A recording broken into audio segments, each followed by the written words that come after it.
이제 대퇴부 부위가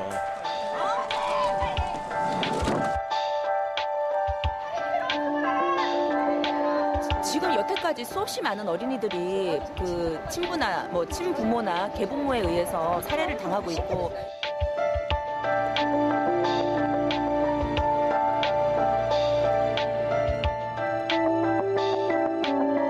내 말을 듣지 않아서 내가 바르게 교육적으로 교육을 시킨 거기 때문에 학대라는 표현은 어울리지 않는다. 그리고 더 중요한 건 내 자식은 내 마음대로 해도 돼. 내가 교육시키는데 왜? 라고 내 것으로 생각하는 소유물로 생각하는 문제가 있기 때문에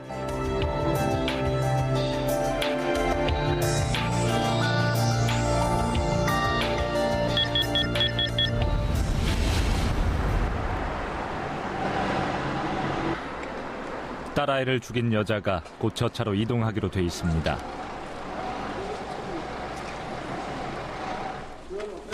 이윽고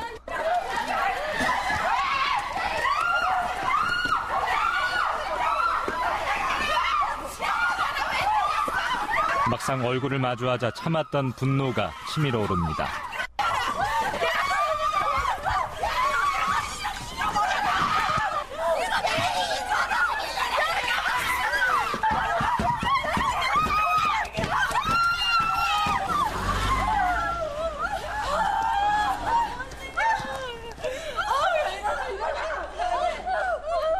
온몸에 힘이 빠진 듯 주저앉은 아이의 생모.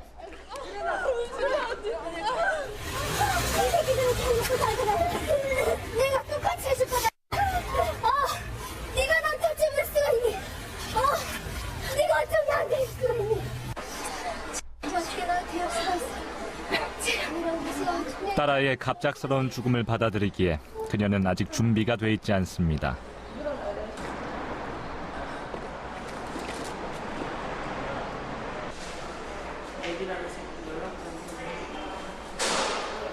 어렸을 적 유달리 웃음이 많고 엄마를 누구보다 잘 따랐던 지우. 하지만 또래보다 똑똑한 학생이었다는 것도, 학교 친구들 사이에서 인기가 많았다는 것도 엄마는 딸이 죽은 후에야 알 수 있었습니다.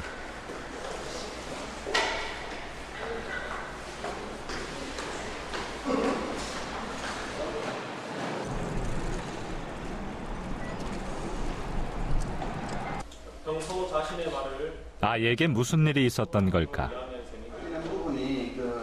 경찰의 조사 내용은 듣는 이의 귀를 의심할 만큼 충격적이었습니다. 아이의 몸은 지속적인 학대로 망가져 있었던 겁니다. 피해자는 수년 전부터 피해자를 상습적으로 학대한 것으로 밝혀졌습니다. 상습적인 구타로 인하여 엉덩이 근육이 소멸되고 섬유질로 채워지는 둔부 조직 섬유화에 시달려왔다는 부검의의 소견도 있었습니다. 외부의 심한 압력이 아니면 잘 나타나지 않는다는 퇴퇴부의 나선형 골절. 그뿐만이 아닙니다. 손과 다리의 2도 화상 부위는 너무나 끔찍했습니다.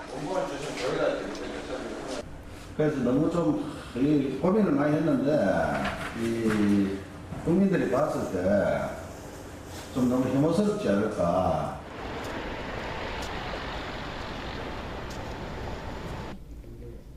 우리는 지우의 화상 부위 사진을 들고 전문의를 찾았습니다. 어떤 건 선명하고 어떤 거는 이제 좀 나은 지가 오래돼서 이제 반은이라고 그러는데 그런 이제 흉터 같은 게 생겨 있는 것도 있고 이런 다양한 시간에 생긴 경우가 특징적으로 볼 수 있겠죠. 이런 경우에는 이제 화상을 당하고 난 다음에 특별한 처치를 받지 않은 상태로 방치된 겁니다. 지우가 병원에 특히 자주 출입하기 시작한 것은 2011년부터. 이상한 것은 원인을 알 수 없는 상세불명의 진단이 많다는 겁니다.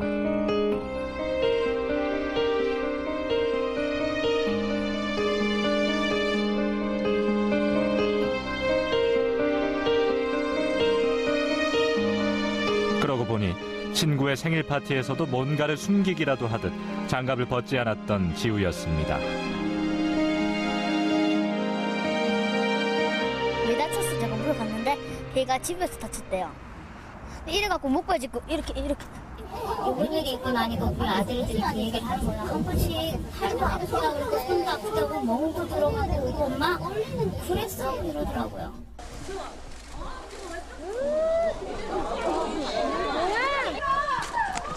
지우의 아버지와 동거하던 여자. 주변에는 아이에게 극진한 엄마 역할을 해왔습니다.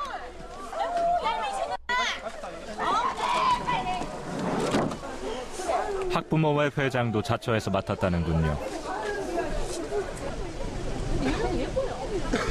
그 누구도 친모가 아니라는 의심을 하지 못했습니다. 제가 선생님 대접을 받았다고. 지우의 학원 선생님에게도 감사 인사를 잊지 않는 그런 엄마였습니다. 다른이가 학부모보다 훨씬 더. 예.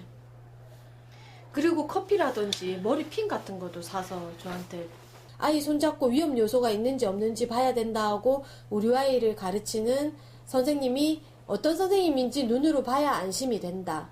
아빠까지 와서 엄마 아빠가 같이 오셔서 그런 가족이었어요. 제 학원에는.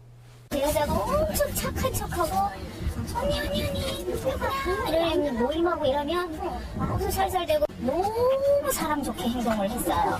이런 일을 저지를 거라고는 상상도 못할 정도의 여자가 주변에는 잘했어요. 옷도 보면 브랜드 옷만 다 입고 다녔거든요. 가방부터 시작해서 유명 브랜드만 쫙. 때릴 데가 어딨어. 난 안 때려 이러더라고요.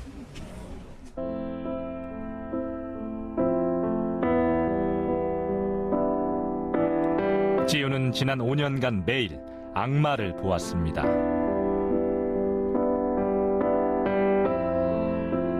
여덟 살 아이가 견뎌내기엔 너무나도 가혹했던 여자의 학대.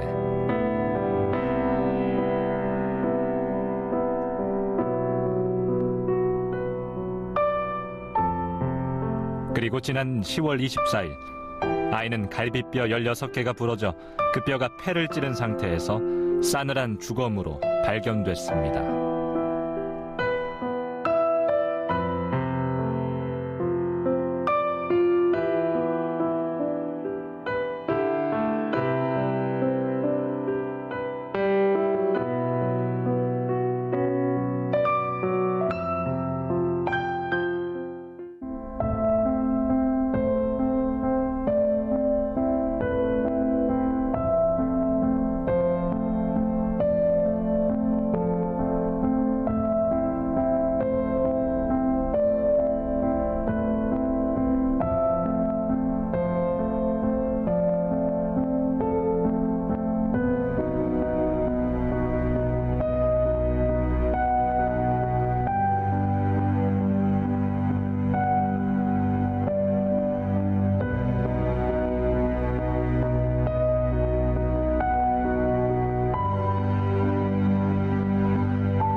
선생님이? 우와, 날씨 되게 좋았네 이때. 가장 안전한 보호처인 가정에서조차 보호받지 못한 아이들. 아니요. 이곳은 그런 아이들이 모여 함께 생활하는 쉼터입니다. 이때 근데 너네 3명만 갔어? 다 다르긴 한데요. 공통적으로 보면은 어떤 형태로든 가정이 순기능을 하고 있지 못하다는 거예요. 너무 많아서 우리 뭐 흔히 뉴스에 나오는 뭐 친부모가 아이를 성폭행하고 폭행하고 이런 일도 저희 쪽에 있는 아이들은 많이 다들 겪은 이야기고, 저희는 사실 뉴스에서 그런 게 나와도 별로 놀랍지 않아요. 이게 세상에 알려지지 않았을 뿐이지 아이들은 다 그런 고통을 겪고 있고. 저희 상담 게시판에 사이버로 글을 올려가지고 각자 저마다의 상처를 안고 한 곳에 모인 아이들. 그러니까 그렇게 많이 알려져야 되는데 안 나가려는 애도 나간다. 우리는 어렵게 이 아이들과 이야기를 나눌 수 있었습니다. 중학교 3학년 올라가자마자 그만뒀어요. 이모가 나중에 검정고시 보게 해준다고. 이모 애기들 있어서 애기들 학교 보내고 시키고 밥 차리고. 아빠가 술만 드시면 화내시고 때리고 그러셨거든요. 이유도 없이. 내가 왜 맞아야 하지 하면서 그런 생각이 좀 많이 들어요. 너무 힘들어요. 우울한데. 제가 엄마를 많이 닮아가지고 미워. 제가 잘못한 게 아닌데 저보고 뭐라 하니까 그렇죠.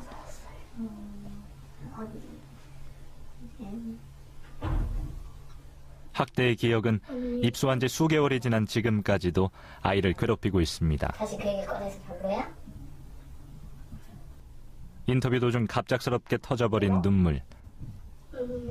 옛날 얘기 꺼내가지고 기분이 나빠? 네. 혼자 마음 정리할 수 있어? 괜찮아? 네.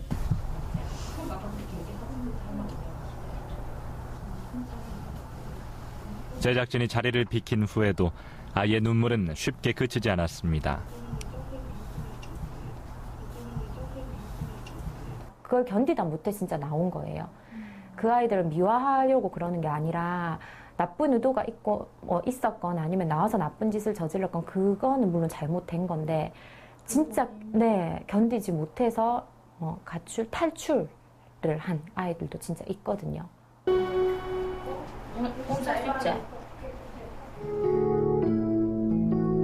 그러나 이곳에 있는 아이들은 그나마 사정이 나은 편입니다. 친권을 가진 부모가 여기에 머물 수 있도록 허락했기 때문입니다.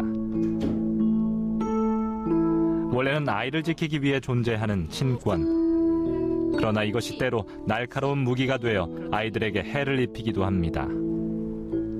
잘하네. 친권 때문에 폭력이 있음에도 불구하고 이런 친권이라는 이유 때문에 저희가 어떻게 마음대로 할 수가 없는 그런 경우들이 많아요. 예를 들면은 친부모가 그냥 이렇게 막 쳐들어오는 거예요. 아이가 어디로 본인이 이사를 가고 싶다거나 그렇지 않더라도 부모님이 정상적인 기능을 하지 못하더라도 그럴 염려가 뻔히 보이는데도 불구하고 친권이라는 것 때문에 어쩔 수 없이 애가 같이 다른 지역으로 가야만 하는, 보고 있을 수밖에 없는, 아무것도 할 수가 없는 거예요, 저희가. 그러니까 지금 우리나라는 폭력이 일어나야, 그 사건이 일어나야 어떤 조치가 취해지지, 그렇게 할 것 같은데 분명히 그럴 위험이 있어 보이는데 이렇게 해서는 할 수 있는 방법이 잘 없더라고요. 지우 또한 그 고장난 친권 속에서 죽어간 아이입니다. 아빠가 허락하지 않았기에 어떠한 상담도 받지 못했고 5년간 한 번도 엄마를 만나지 못했던 지우. 한 아이의 인권은 친권이라는 이름으로 무참히 짓밟혔습니다. 상담을 거부하는 경우에 이를 강제할 수 있는 규정이라든가 처벌할 수 있는 규정이 아동법상 따로 이렇게 마련되어 있지는 않습니다. 내 자식 내 맘대로 하는데 무슨 상관이냐 이렇게 이제 생각하는 오고 이런 어떤 사회적인 정서가 보편적이라고 사실은 얘기할 수 있죠. 사실 지우에게도 2011년 신락 같은 희망이 찾아왔었습니다. 포항에 살던 당시 유치원 선생님의 신고로 한 아동보호 전문 기관에서 지우를 찾아오기도 했었죠. 하지만 친부가 상담을 거부하고 서둘러 이사를 가며 흐지부지 돼버린 사건.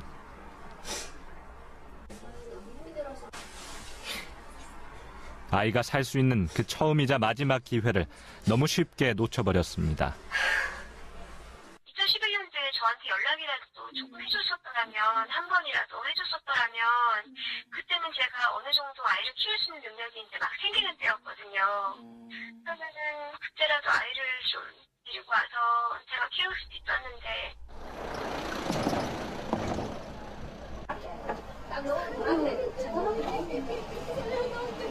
친권을 포기한 대가가 이토록 가혹할 줄은 몰랐습니다.